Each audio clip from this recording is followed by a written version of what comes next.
Welcome to the Burgundy and Gold Knuckleheads podcast. And as always, sitting right over there, you know who it is. It's my main man, Reggie. What's going on, Reggie? Ken, how you doing, baby? You doing all right today? I'm doing well. Enjoying the spring weather. Kind of a busy time of year, as we talked on our last podcast.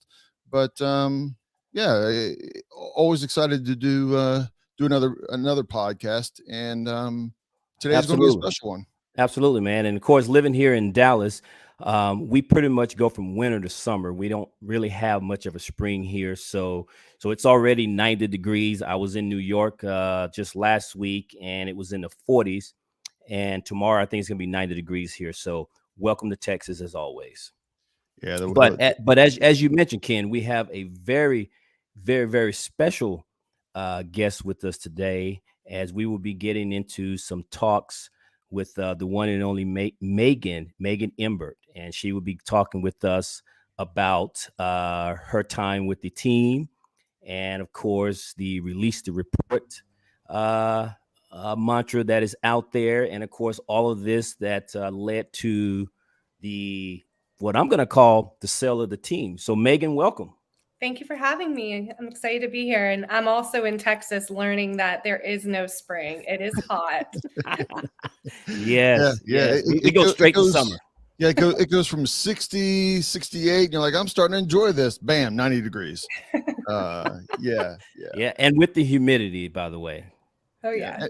And we're going to get into Megan's story and Megan's journey and let her kind of go through the last couple years of pushing for change, not only within the Washington Redskins Commanders organization, but within the NFL, and then hopefully taking that on throughout the country and working to make change. For those that again aren't familiar with Megan, she was the production manager. That was her last role when she was with Washington. And again, we introduced you, but again, thank you for joining, Megan. Yeah, happy to be here. A little bit about my background at the team. I actually started my career when I was a junior in college. I actually started out as a PR intern in 2006. And then I continued on and worked in the television department within Larry Michaels' organization as an intern, 2007. Unfortunately, all those fans out there know how hard that year was when we lost Sean Taylor. Yeah. And then I ended up getting a full-time role in 2008 in the television department. And then I left on my own accord in 2011, shortly after we drafted Ryan Kerrigan and the lockout was happening. So was there for 3 head coaches, Gibbs, Shanahan, Zorn. So definitely have seen a lot during that time of being at Redskin Park there in Ashburn. So, well, good. And for those, I mean, most of our listeners are Redskins Commander fans, but if we have any new listeners, Larry Michaels was actually the play-by-play voice for the team if you were ever listening on radio. So that was Megan's boss. So pretty impactful guy. And for her to be working for Larry Michael, what was it like working for Larry? Yeah, it's interesting. I've had to process a lot the past few years. Keep in mind, I started working there when I was 19 years old, and then I left when I was 25. So I've known him since day one when I worked in PR. He was always extremely supportive of my career and my goals. However, as everyone has learned, there's definitely some inappropriate moments in how he treated colleagues of mine and other people. So it's a tough one where I've had to really think through some of these relationships where there's inappropriate behaviors, there's mistakes that people make. And I think it all comes down to accountability and going about change and kind of confronting sort of your demons, right? So I've had to process a lot on my feelings toward him, my feelings toward my career, yet at the same time realizing he was in a position of power where he should have been protecting us. Instead, there was, him being one of the perpetrators of this culture and being a part of Dan Snyder's inner circle. So It's a tough one. Because I do, I care about a lot of the people that I used to work with. I'd be lying if I said I didn't care about him, but at the same time, he's made some pretty big mistakes and continues to deny those. Wow. Well, it's interesting. And to your point, when you have someone that's in a position of power, there's a lot of responsibility with that, right? And so, to the point that you're making, he was in that position, and yet he, from the sounds of it, did not handle that in the correct way.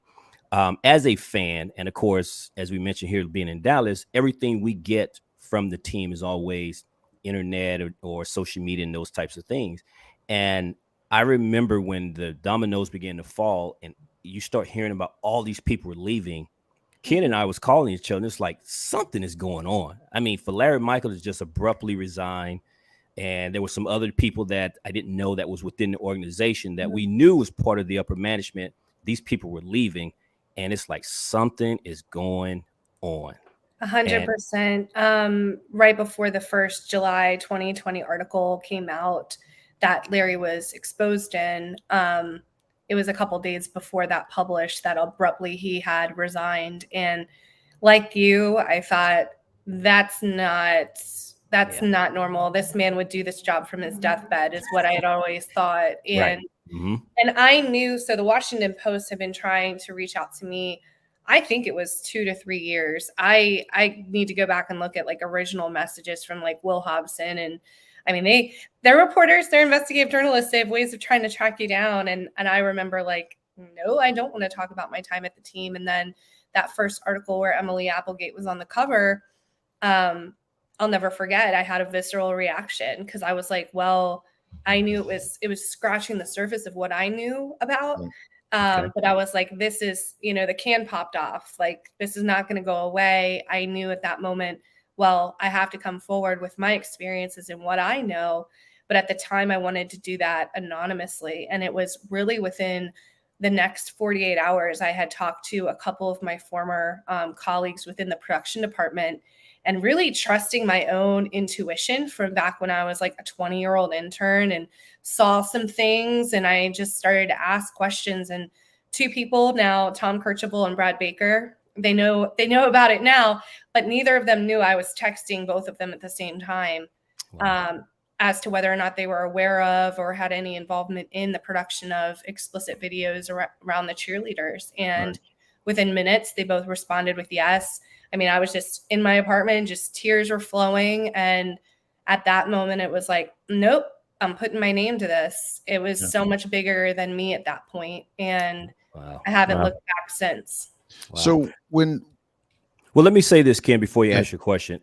So because we're starting to get into this. And so what I wanted to say is, again, Megan, thank you for joining us to talk about this topic.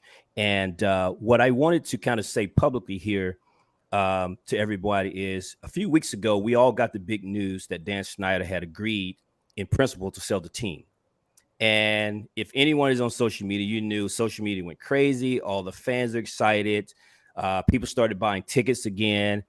And this was all a great thing. And I don't want to minimize the impact of that. But what we wanted to kind of point out to people, we're not here today to celebrate the sale of the team if it wasn't for people like Megan and all the women that testified, talked to the Washington Post and did everything.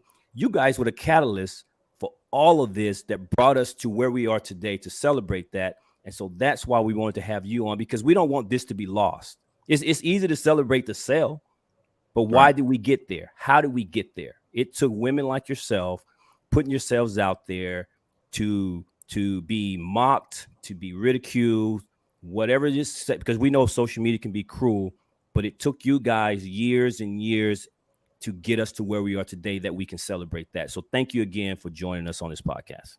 Thank you. Yeah. Thank you. So go ahead, kid. I didn't mean to. No, that is absolutely dead on. And it kind of relates to, when you start talking, because you left in 2011, and the article didn't come out until the summer of 2020. and you were mentioning that they started reaching out, a couple years before.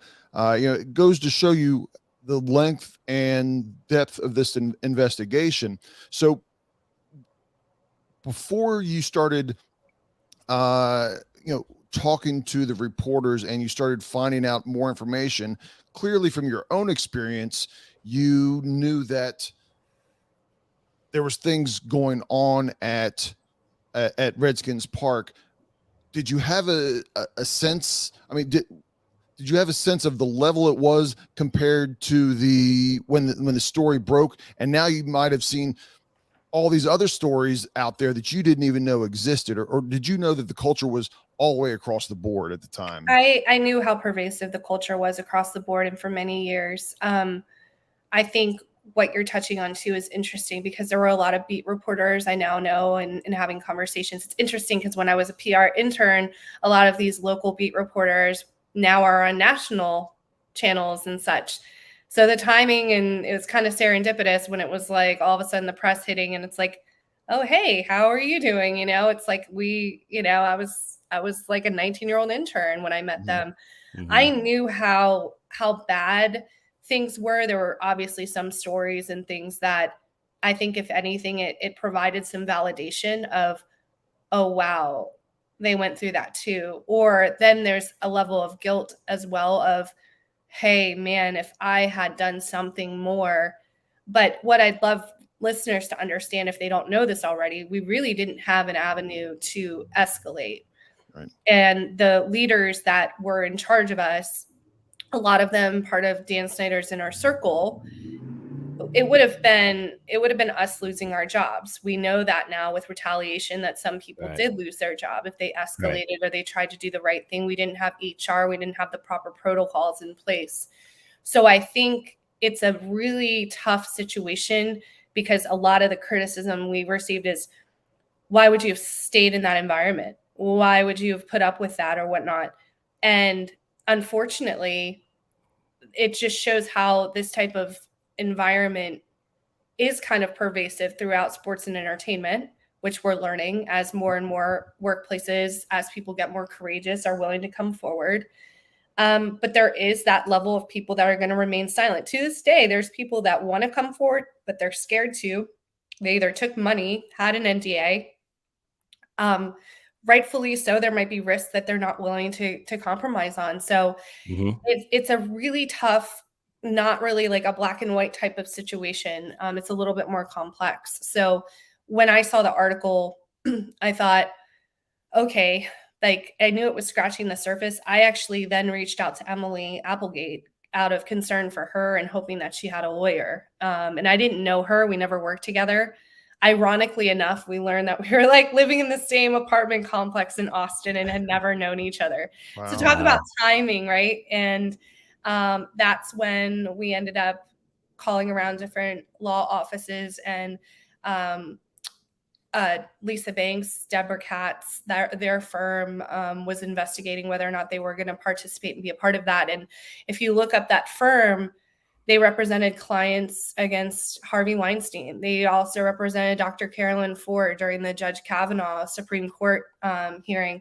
So they're powerhouse lawyers and have been very much involved in the Me Too movement. So very long-winded answer to your question. That's all right. I knew it was going to be huge. It was just a matter of the second I knew I was going to go on record, I knew I needed to rally around and get as many people that I worked with to come forward and be a part of this. And I appreciate all the people that have, and a lot of them, there were a lot of risks to doing that. So, yeah, it's a tough one. And I think where we come to it, obviously we're all excited and happy that they're going to sell the team. But for me personally, it still doesn't feel good. It's not because the other owners voted him out. It's not necessarily the result or the way of which I would have wanted that result to take place. Right. It was, yeah. And as as I've looked through the timeline with you and the Washington Post article, and for those that haven't watched the seen the Washington Post article, again, Megan talked, they dug into this. I didn't know it was for that long, but for them to go into it for a couple years. And when you see an article in a newspaper, normally anything that's even a quarter of a page to a half a page is a huge story, right? That's a lot of print. I read it originally when it had come out, and as I was preparing for this, and I remember how long and detailed of a story it was. And as I prepared for this podcast, I went and printed it out again. When I printed it out, it was like 15 pages. And so it goes to show you how well of a job that they do. And we're just a simple podcast, but I want to give credit to the Washington Post and the people that did that. I guess I love right about where they empowered you as they were doing the story, I would think. Well, I love that you're bringing this up for two reasons, because some of the beat reporters, there was a lot of these journalists that had like starters of stories, or they had wind of things and they wanted to pursue, but people were too scared to come forward, or they just couldn't. I have the utmost respect for the Washington Post to the point that I subscribe now. I pay the paywall. These are journalists that, having lived through this, and especially for that August story, I mean, the lawyers alone, the quotes that they're sharing to the other side, getting comments, they're kicking the can for days on, we'll have a comment, they don't have a comment, all of that. Like, I have so much respect for them. I know the Post would not print something unless it's corroborated. Right. They are, and I know there's a lot of, criticism of journalism these days and all of that, but I was pretty blown away with the process. And that was part of where it got scary for us when we go on record. And then it's like, wait a second. So now the team knows what I'm saying. And, I envisioned in my imagination, like the Commanders having a war room with my face. And then kind of like the dossier that Congress discovered of like, who do they know? Who are they talking to? Like every little thing about you kind of thing. Right. Yeah, we still don't know all of what's in that. Right. Crazy, yeah. Well, let me ask you this. So we know that you left the team back in 2011, but after, I guess, at your point, breaking your silence, how did that affect you professionally once in your second career, or professionally or personally? Anything that you want to share? How it affected you? I think I'm still, honestly, I think the past 3 years has been a whirlwind. I think I'm still processing some of it. And in 2020, before that article I was in August came out, I mean, probably the closest thing I've ever had to a panic attack, and really scared, not knowing what was going to happen. And, it's definitely taken a toll from a stress perspective. However, I think the past year, once we had Congress involved, and then as we started to see like Eastern District of Virginia, the DC Attorney General, all these people starting to have our backs a little bit more. Obviously, we went through a roller coaster ride with like the common interest agreement with Goodell and the team. Like, there's a lot there that we were doing what we thought was right, and we were lied to, we were misled. So I think it was about a year ago where I kind of have this overwhelming feeling of peace, in a sense that I know I can sleep well at night because I've done what I can to try to bring truth to light. And it's a really interesting place to be, because my background when I was in television, I like to be behind the camera, and I was always producing. And I was always scared. I would be scared of doing a podcast. If I did it like a voiceover, I'd have to be like in the studio by myself. I just didn't like it.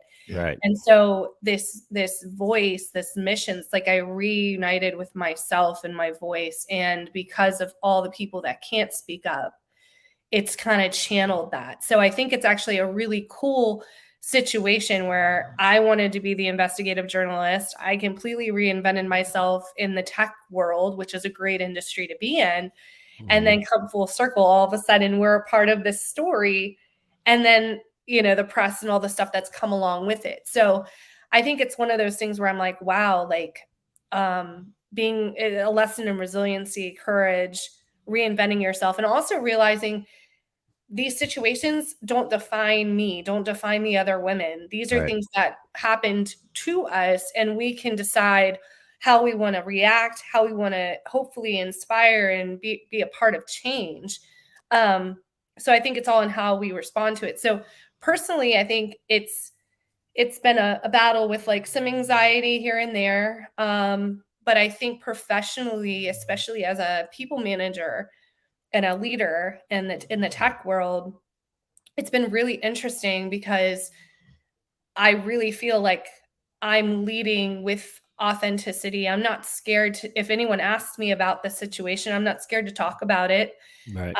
Because I think it's bigger than football. It impacts all workforces. Absolutely. And so in my mind, I'm the type of worker that you should probably want to have in your organization, and also like leaning into these experiences and trying to work through with people on how I was young when I was there, and now if I see behaviors, I try to talk to somebody about it.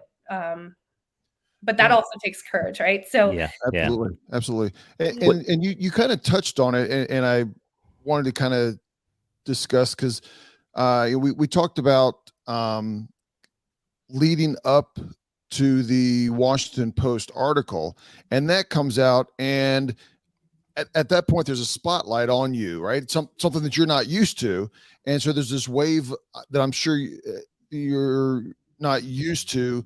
And I wanted to kind of get your input on, you go from there to all of a sudden there's an investigation, to the NFL picking it up, to kind of sweeping under the rug.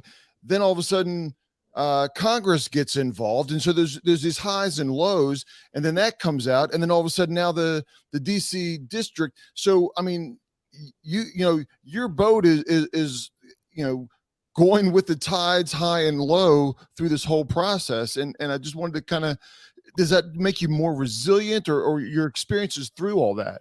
I think it's absolutely made us more resilient. Anytime there's breaking news, I mean, our emotions are heightened because chances are between either myself or Melanie Coburn, we've really been tied at the hip at this.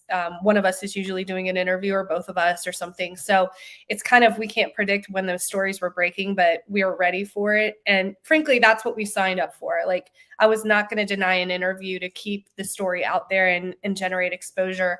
But at the same time, there's a cost to our peace and our really stress levels too. And given all of the things we now know, private investigators, all this other stuff, where it was like just our day-to-day is like, you don't want to be paranoid, you want to be safe. And then at the same time, like, what are we dealing with? And I appreciate you bringing that up, because I don't necessarily think it's the first time someone's actually brought this to me, where recognizing that was such a roller coaster ride that we've been on and we continue to be on. And even the behind the scenes, right, of, I'd be having my work call, all of a sudden there's a 10-minute check-in with some congressional staff, where like, people don't realize, like, during that time, and maybe the pandemic piece was a bit of a blessing, because it was like I had work and this to focus on. And I think that was also a game changer. There weren't distractions, but certainly every piece of it we've been such an ingrained part of, from Congress's involvement, really a grassroots effort there. And I really do appreciate, and I learned a lot more about that system and process of how to get the attention and what they might need to kind of know their speaking points. But I mean, when I think back, it's like every week there was something else in our timeline where I was starting, like, we have a group text message of a few of us that have been on record.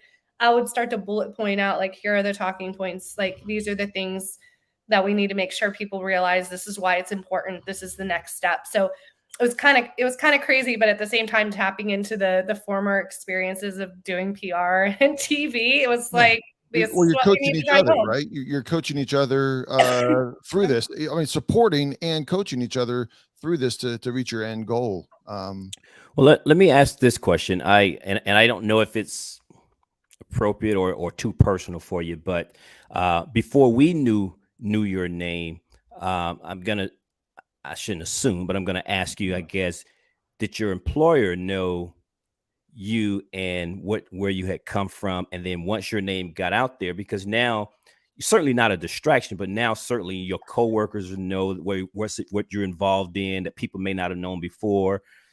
Executive management. So how are you able to speak on that at all? It's a great question. In fact, I remember Nick Ferguson had me on a podcast for Denver, and I remember him asking kind of a similar question on like the steps in this process. The smartest thing that I could do when I knew this article happened, and I think the July 1 was like a Thursday or something, I was processing over the weekend. By that point, I find out about the videos.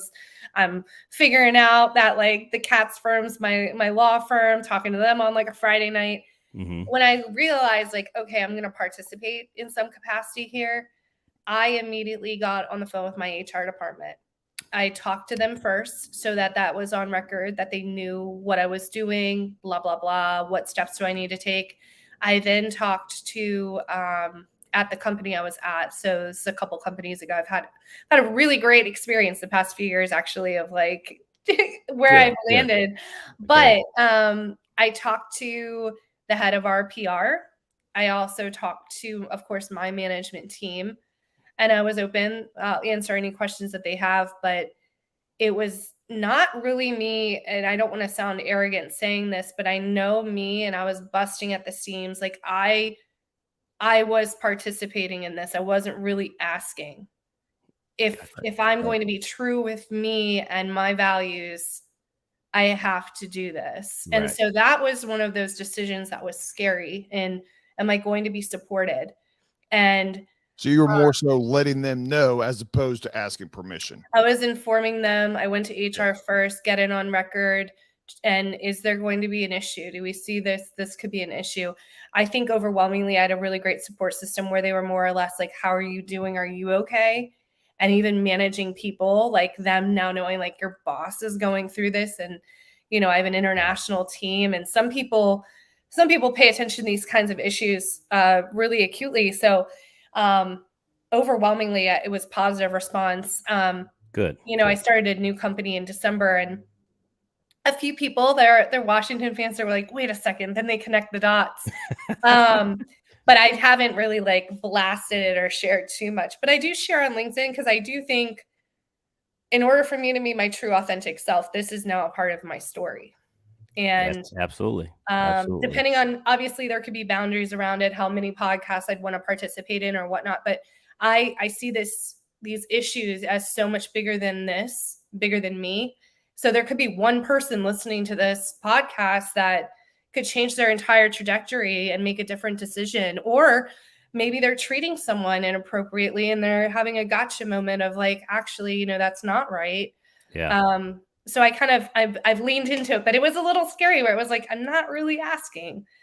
It's more of a courtesy, just kind of a courtesy FYI. But I also think if companies, if corporate America especially, if they claim they have values around these issues and they care about treatment of workers and they care about diversity, equity, inclusion, they care about all of these things, this is the perfect opportunity to support your employee. Yeah. How can they deny you the ability to go do this and be a part of this? And then on the other hand, they're saying they support diversity and inclusion and so forth. So yeah, absolutely. Okay. So I think I'm really lucky because I've had a very positive experience. And then, so far, I mean, yeah. Yeah. Well, let me, go ahead, Ken. Well, I was going to say, I mean, I don't mean to sound cold or about this, but are you able to, and you kind of alluded to it a little bit earlier, when you're talking about Larry Michael, are you able to differentiate the good of when you were with the Commanders from the bad, or is it just so overwhelmingly took a emotional toll on you that it's hard to find those moments of good? It's a great question. It's a really great question, because I think over the course of the past 3 years, I had a little bit of a roller coaster ride with some of those things. Like, I won an Emmy while I was there. I had a goal to do that by the time I was 25, did it at 24. That's an amazing accomplishment. Congratulations. Thank you. But I think there was a point over the past 3 years where it was like, oh, like anytime I saw something, it was just like, I was angry. And I think coming to terms with like some of my experiences, or I left dreams on the table and I was good at what I did despite the circumstances, and I completely jumped industries, right? So I think there was a little bit of my own kind of resentments that I had breeding, where I noticed a lot of men, coworkers of mine, that, you know, they went on to thrive at different teams. So they might have had a terrible experience in Washington, but they're thriving elsewhere. Whereas a lot of us women, I mean, I left without a job on the table. Right. I gave them notice before I had the next role lined up. And again, that sounds a little borderline, like, but you have to do what you have to do in terms of survival at times. So, yeah, I think now I have those glimmers of like, there were some really good moments. I've made some amazing connections. I have a lot of really great memories. But again, I think it's more or less big picture. I hope looking back on, you know, this situation, it's like, wow, that was really impactful. And the change that we were able to, you know, the friendships that we've been able to make even from this experience too. Yeah, it's a tough one. Again, I think I'm processing. I don't feel angry anymore. I do feel some kind of way towards, you know, attitudes of people that might still work at the team, or, you know, reference us as ghosts of Christmas past. I don't know if you know my reference there, but certain people that I don't think have been fully respectful of the journey and the changes that we ultimately helped start. Well, go ahead and share that, just in case some people don't know about Jason Wright referred to us as ghosts of Christmas past, and I just think it's rude and not very considerate considering the circumstances. So, right. Yeah. If you were former players, what?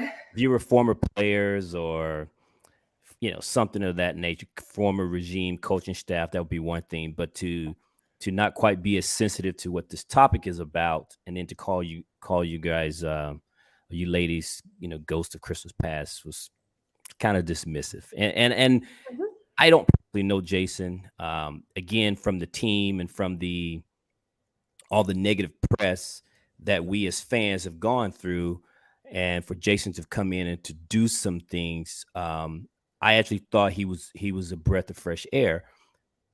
But he's not perfect, and so for him to say something like that, I don't think that's very cool of him to do. And so shame on Jason for doing that. And I think I would hope that if he had a chance to do that over, he would. I have my own opinions too, given when he started, and I know he's participated in owner meetings and things like that with Mrs. Snyder. So I don't trust him. I consider him a representative of the league office. Sure. And they've breached my trust there too. So, yeah, I think that's the part where it's a little, you know, I'll get over it. I wish everybody well, but you know, be a little bit more aware. Yeah, you know? Be aware. You got to read the room, Jason. That was bad, man.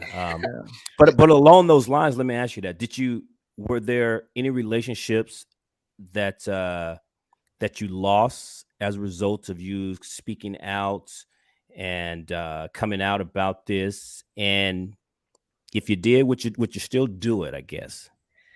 I absolutely have lost some relationships. Definitely some people that I used to work with, I have never heard from again. Some have kind of kept it at a distance. I know, though, that there's some people that have made mistakes and are supportive. Maybe not directly with me, but indirectly. And I hear about it, which is good. I absolutely would do this again. I think all of that pain and the various challenging situations we've been through, like, really built us for this moment. And I believe that in life and the journey, and you know, recognizing, I've said it before, like, sometimes the test isn't on paper. And for me, like I said, after I saw that and knowing what I went through and what other people went through, like, there's no way I could have been silent. So, like, them even trying to slap us with another NDA or hush money, I'm like, are they serious? Like, there's no way. There's no way. There's not a price on me. And I love to see, like, the tides sort of changing. Like, Jim Trotter recently, he didn't sign an NDA. He didn't take the severance pay. He was a NFL media correspondent. So I think you're going to see more from him. And then I know there was the person at the Arizona Cardinals. So I think more and more people are getting fed up and things need to change. And there's these power dynamics and these structures that how you treat people matters. Absolutely. Yeah. I look at, Reggie and I have talked in the past, kind of off the air, just as we're sitting there watching a game, about, in your mind, you're like, man, it would be so cool to work for an organization that you love, right? Whether it's your baseball team, your basketball team, and when you have a passion for it. I mean, not only that, but for you, this was your job, this was your career. You made mention that there were goals that you obtained, but there were also goals that you had hoped to continue to reach, but because of the toxic environment, you weren't able to reach those. So, I mean, I can imagine when you originally, even as an intern, and you got hired on or got your internship, you had to be sky high, on an NFL team to just have that rug pulled out from under you. It just, well, and I think you at the ages that some of us were there, 19 years old, and you're kind of groomed in that environment, and you might realize, okay, some of that behavior is wrong, but this is what it is. It's so embedded in the culture that this is just the way it is. Kind of think and that's then normal. You're also reminded that fans would probably do your job for free, and that's a tough one too. I would not really recommend anyone working say that to you guys. Oh yeah. 100%. Wow. Yeah. And I remember even as an intern, because I used to have to go in the locker room and, there's like 60 naked dudes or more. And I remember saying to Larry one day, like, I don't really feel comfortable doing that. I'm around these people all the time. And it was like, it's part of the job, which I get it. At the time, it was part of the job. But at the same time, wow, maybe there could have been other accommodations. So that's like just a whole other thing in terms of it's a part of the job. And it's funny, back to what Ken said, and to reiterate your point here, we as fans, and Ken and I have been fans for a long time. I mean, this team even brought us together. Ken is one of my best friends here, and we've been friends for a long time, but it started from just being at the bar, at the fan club, and talking to each other about the game today, and a friendship was born. And we've traveled together. We do a podcast together and all that kind of thing. And we've had conversations about, man, if it wasn't about money, I would work for free. So to that point, we've said those exact words, is that, man, I would love to work for free. But knowing that doesn't mean that you don't respect the people that you employ. Right. And not only that, though, like some of our salaries were basically like we were being paid nothing. Like, yeah, see, that's ridiculous. Especially in Northern Virginia, where it's a very tough place to live anyway. Yes. Right. And, anywhere from the 60 to 80-hour weeks, think about the football season, holidays and stuff. So I also don't want to say it's like doom and gloom, because there are a lot of really exciting, cool moments. You're part of history. Like, that's what I loved about sports, is that any of those games, you could be watching history in the making, and there's a lot of fun to it. Right. And as a production team, we had goals of winning Emmys while we're also trying to win the Super Bowl. So it was fun. It was exciting. It was non-routine. So I don't want to sound like, Debbie Downer. Like, it was an exciting place to be, for sure. But again, just also. But just because the fact that they knew that you were in that environment, they would use that and leverage that against you to, have you do more than what would be expected, or to have you put up with, the harassment that you and others were had to deal with and face with on a daily basis. That's not cool. Yeah, that's just disrespectful. Yeah, one of the things I saw in this story, that I remember that just kind of threw me off was, it seemed like the whole building, according to the story, it seemed like the whole building ran fearful of Daniel Snyder. Totally. Can you go into that? I mean, I understand if you're not doing a good job, if I'm sales and I'm not selling, enough tickets or something like that, but what can you speak to that of what level there Yeah. was, and if my impression of it is accurate or Yeah, maybe I'm I think underdeveloped. And let me interrupt just real quick, Megan. And while you're answering that, I want to add, because the perception of Dan, he was never really public speaking. When he did, he seemed very awkward with it, seemed very nervous. So as you explained this about what was pervasive in the building, was he truly that way, or was that an act that he put in front of the camera as if he was very uncomfortable, but behind the scenes he was a different guy? I have my perception of like how he is as a person, and I do think he's a little socially, maybe a little bit more of an introvert, Okay. which is fair. However, definitely a hot-headed person, highly temperamental. I'll never forget, if Larry's cell phone was ringing, you could hear him like yelling on the other end, or just very much lacking patience. And Wow. we definitely were told right away when we walked in the door. And I know it was kind of like a rite of passage of like, if he's coming your way, go the other way. Don't look him in the eye. Don't call him Dan. Basically, don't acknowledge him, you know.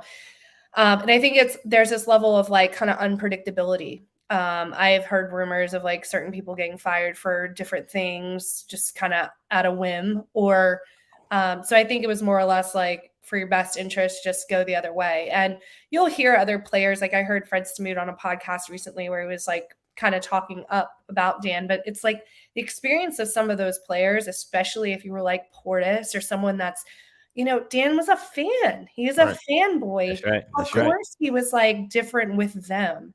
So I hate when I keep hearing this narrative where I'm like, your experience is completely different than someone else in the building. And by the way, like you weren't perfect. So it's tough when I hear that stuff because I'm like, again, are you aware of like who you were in the building to that person? He was a fan. Right. I mean, of course, he treated players a little bit different. I mean, Yeah. of course he did. Yeah, I mean, to your point, we heard stories of Robert Griffin going directly and talking to Dan about things that he didn't like.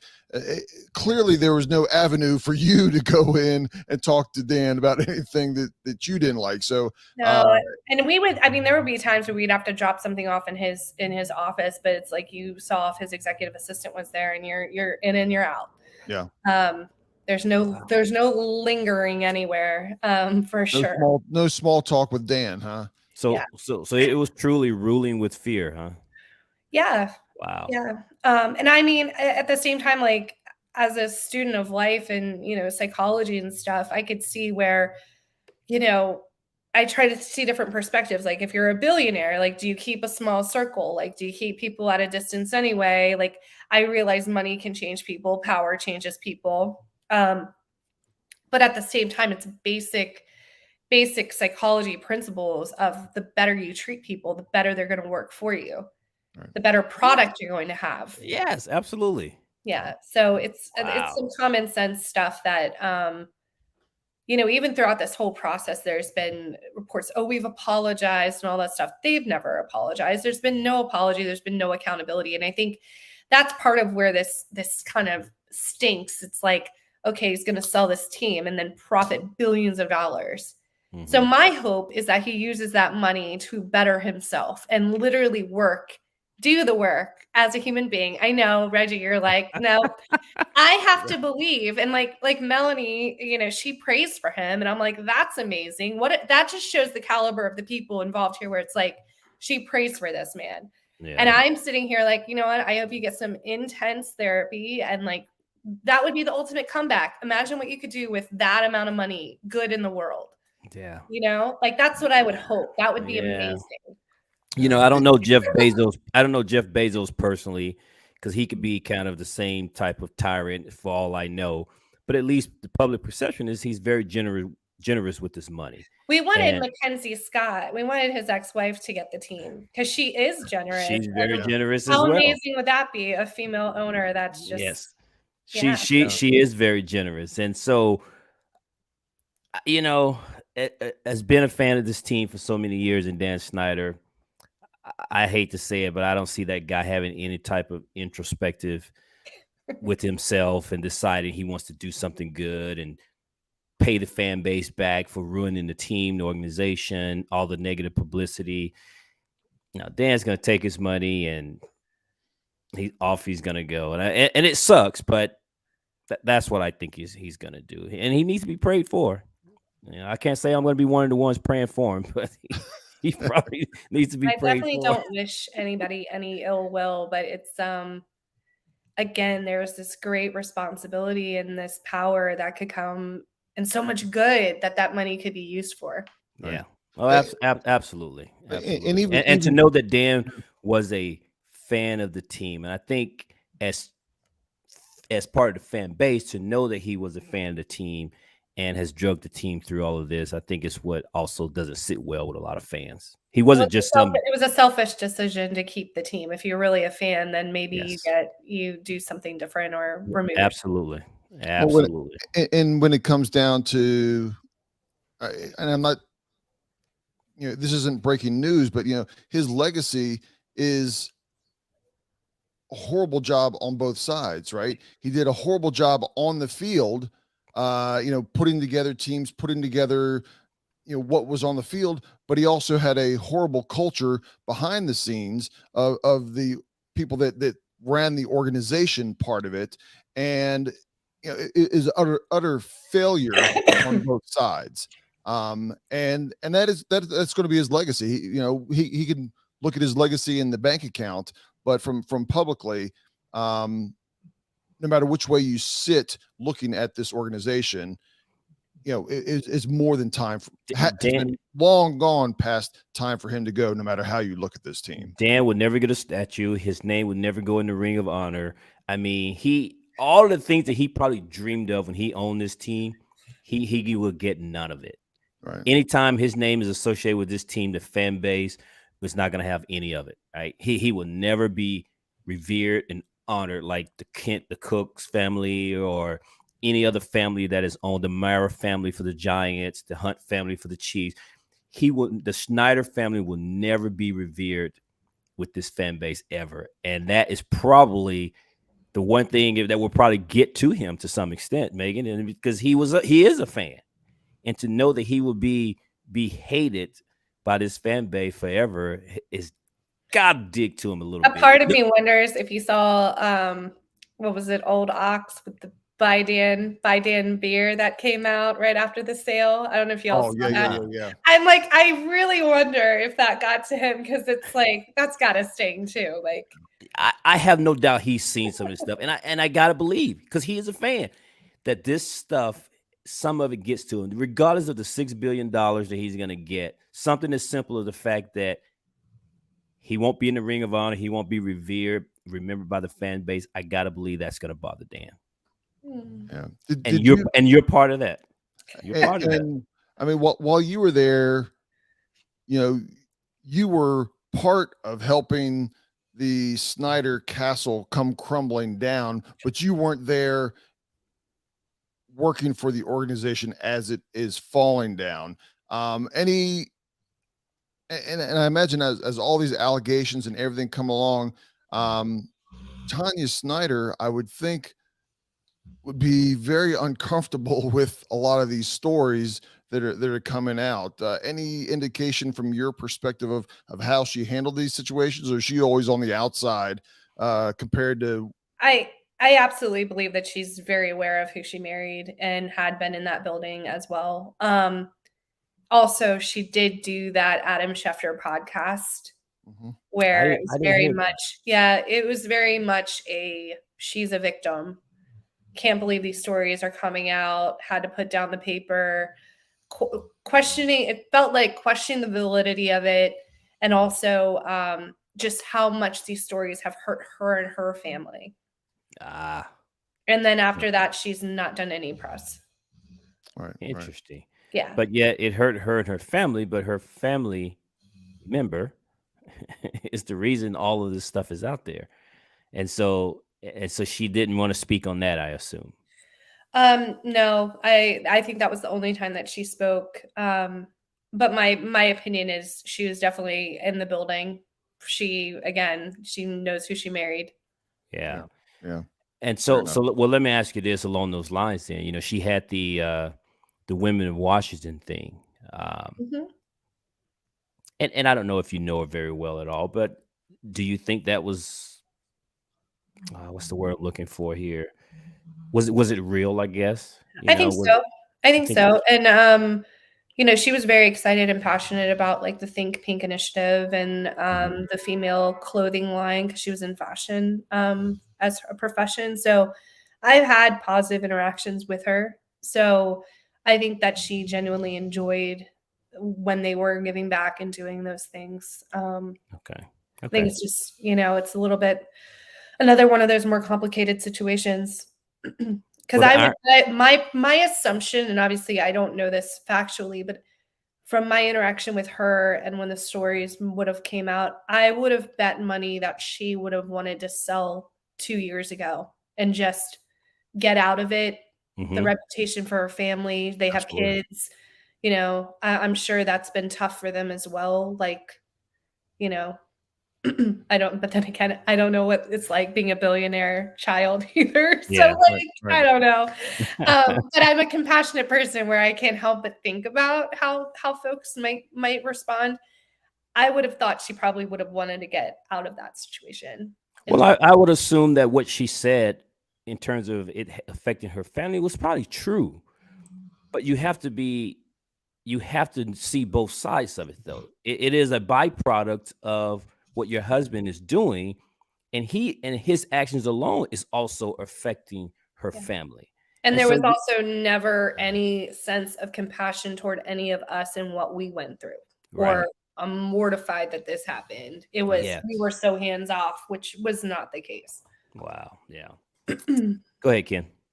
Yeah, I just kind of soaking that in, and to your point about her and the family is, you know, they live in a millionaire billionaire world, but I guarantee you the Snyder kids, their friends and other millionaire billionaire friends can be just as cruel as the people in our neighborhood friends when something publicly might happen to a a father, mother, brother, whatever, and word gets out. So I'm sure their kids have definitely been put through the ringer because of their father, and you know their father for years, just the way he ran the team. And then the story, your story, and some of the other ladies there that start sharing uh the culture, just has to just add fuel to the fire of what they don't even want to be, probably even acknowledged as part of that for a while. Okay, maybe in a few years, but we need to let this pass. And to your point, I'm surprised that the sale wasn't several years ago. 2 or 3 years ago, about the time that they were doing the name change, was about the same time that this came out and everything. And the heat has been on, intensely for the last, say, 3 years on this. I think it comes down to the money, though. I think that's paramount, at least for Snyder, Mr. Snyder. There I go. Still, I call him Mr. Snyder, Dan Snyder. I think it was the money. Frankly, the NFL is such a machine. I mean, look at the valuation of these teams. This is insane. So, I think that's what it ultimately really has come down to. And then as we have more of these investigations and the information coming out around whether it be loans or, you know, I'm curious to know when we get down to it, like how much of his lifestyle was dependent on this team. I'm Right. hearing, from AJ Perez articles on like being $1 billion in debt, the Yeah. amount of money he's spending on lawyers. Or He's got cooking the multiple books. firms that Yeah. he's probably spending millions a month on lawyers. Like, one can go through. I don't know how fast you can go through $1 billion, Right. but just saying, like, definitely feel like there's a lot of overhead going on too. Yeah. Yeah. Yeah. The money that was owed to the season ticket holder. I mean, it was just one story after the other, and it's like, again, as a fan, I'm just ready for all of the negative publicity to be in the past, right? Yeah. Um, And I mean, it's going to be interesting. I think over the next month, hopefully we'll know more about, maybe it's the Harris Group and all of that. There is the owners meeting at the end of the month. I know for me in particular, I still have my eye on how the NFL handled this situation. And now today there was the New York and California attorney generals are going to be investigating the NFL. So, Right. and that's also tied into their league office story that came out by the New York Times, but also, Goodell's involvement in our situation. Right. And so I'm really pleased to see that there's more entities that are taking notice. And, there's still some 3-letter agencies out there doing investigations on top of the other things. So my hope is that I have to trust the process. I have to trust these other entities to do their jobs. And ultimately, I hope that can, impact other groups as well. Well, I don't think this is the end of it. With these types of investigations and things, just look at the Washington Post. It takes years. Yep. And so I don't think the NFL is off the hook. I certainly don't think that Dan Snyder is off the hook with things right now, even after he's sailed. I mean, some of the noise may quiet down a little bit, but I don't think these investigative journalists and some of these other people are gonna just let this just slide. I don't foresee that happening. I agree. Which is exactly what you want, and so that's a great thing. And so it just, to your point, patience and time. It's just all it is, and this is going to forever be in the halls of history in terms of this organization. But just as the NFL, this is going to be an NFL story, right? Years and years from now, when people are talking to the NFL, because I don't think the NFL per se is going anywhere. It's just such a huge business and a fabric of our culture. But we'll be telling stories, and they're gonna be, remember that guy, and then they're gonna be talking about those ladies, and they was testifying, and all this. This is gonna be part of history, absolutely part of history. And you were at the forefront of that, so. A little surreal. I don't think it's hit me. I think when there's a new stadium, and I personally, if anyone's voting on it, I would love to see a different name. I think that they should keep the colors, because I think people have the attachment to the colors. But well, look at the name of our podcast. So we will always be burgundy and gold. But you would vote for them to change the name, huh? I personally like the Red Wolves as an option, and I think when you really look at the graphics and how fun and cool that could be. Also, I think they might be an endangered species in that DC metro area. So when you look at it, there's also a component that could be around, environment, and there's a different connection that they could actually draw. I personally liked that one when it was shown. I think they could make some really cool graphics, and we were fans of Red Wolves as well. Yeah. And for, I think Reggie and I both, if they were going to change it to the Red Wolves, we're open to it. But if you're just opening it up to change it to, could be anything, we'll probably just stick with the Commanders. I mentioned to Reggie also, I mean, if it would be the Red Wolves, your quarterback would be Sam Howell, right? So kind of a missed opportunity, unknown missed opportunity that Sam Howell could be leading. That's hilarious. So yeah. But anyway, we want to give you your time tonight. We greatly appreciate it. I want to also give you. I don't know if you have any closing comments, statements, anything for I mentioned before the podcast, I have a 23-year-old daughter, and these are some of the voices that aren't even really, they're very, very casual fans, but because they connect with you on the subject that you're putting out there in front of everybody, I just want to give you the opportunity to have kind of a closing comment or statement. I really appreciate that. Yeah. And I think, for those that are listening that are like, wow, like, could I do that? Could I speak up if I need to? I hope that you do. I never in a million years would have thought this would have been my reality 10 years removed from the team, and, living now in Texas, completely different career. And so I think it's, for me, anybody that's listening, just knowing that they have power, you have power, your voice matters. And there were tons of naysayers this entire time. I sound like the crazy one because I always visualized him selling the team. Like, I'm like, yeah, okay, like knew that. I'm on to the next, like, it's kind of funny because I'm like, I always thought that, and a lot of people didn't. You know, even family members, you're talking about doubters. And like, I think that's kind of a lesson too for people, is like, sometimes other people around you might not see the vision, or they might not see the power of how this could come to fruition. So I would just say, like, don't give up, and try to surround yourself with people that, you know, there are people that genuinely want to help. And there's people that, even me, you could message me, you know, I'm on Twitter, I'm on these things. Like, I think there's power in that community, and giving each other some hope and some encouragement. Also, just be a little kinder, especially, you know, to coworkers and other people. You don't know what they're going through. I think just a little bit more compassion and some accountability, like, this entire situation would have been avoided. So yeah, I really just, I'm thankful for the fans that have been paying attention. And I realize that the negative publicity constantly and being like a laughing stock of the NFL is tough. Yeah. But I also think that the future is going to be really bright. And I'm really hopeful that, you know, the right people lead this organization, and it's one that people can be proud of. So thank you for having me. Absolutely. And tell the people where they can find you on social media, or just on Twitter.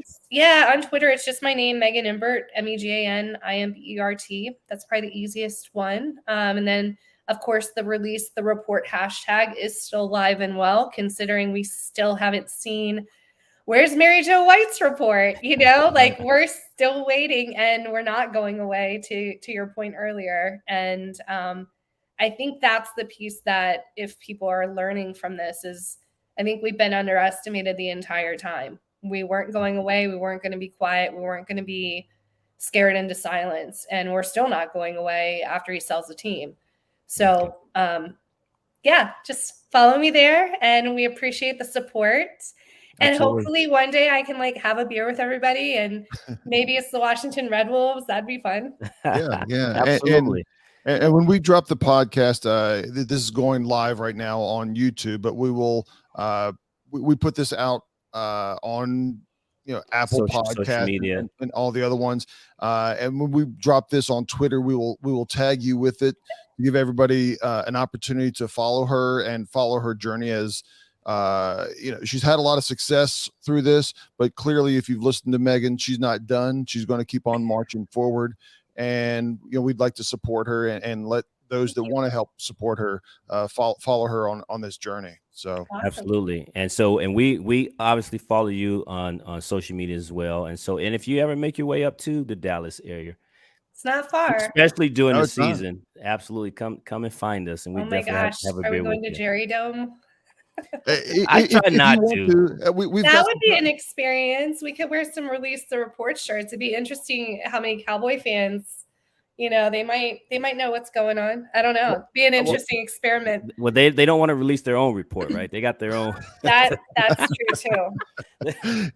But you know, they would look at it as an opportunity to take a shot at Washington, so they would support the Washington Release the Report, right? Just not their own report, you know. Absolutely.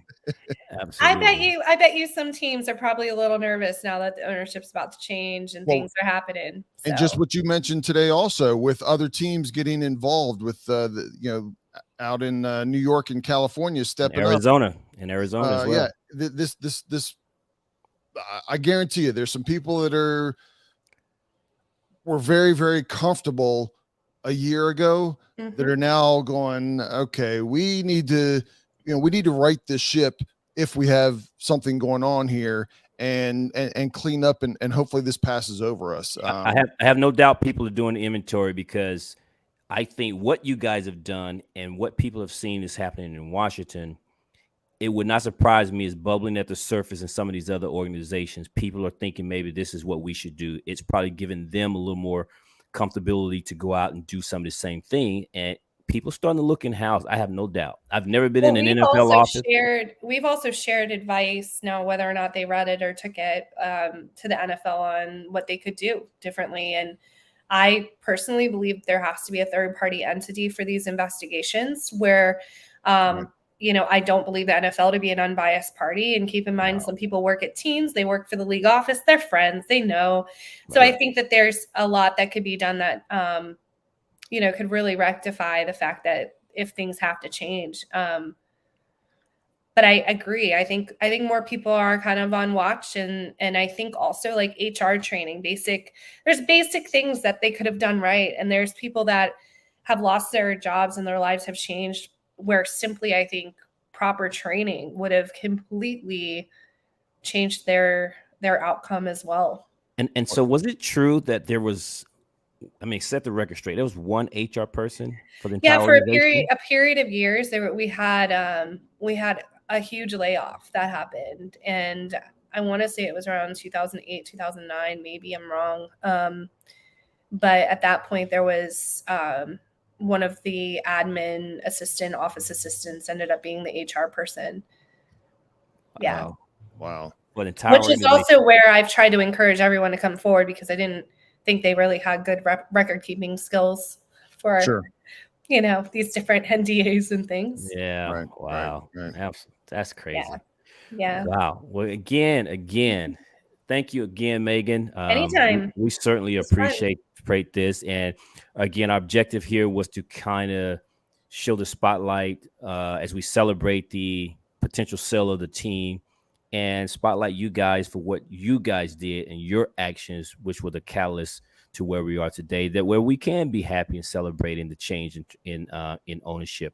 I understand you got a lot more work to do. I have no doubt that you guys are going to get it done. And anything that we can do to help you guys out in that journey, we will certainly be willing to do that. Okay. Awesome. Thank you so much. No problem. Right. Thank you. And thank our listeners for listening to this story and Megan's journey through this. So until next time, knuckleheads. As always, peace out. Bye. See you, Megan. Bye.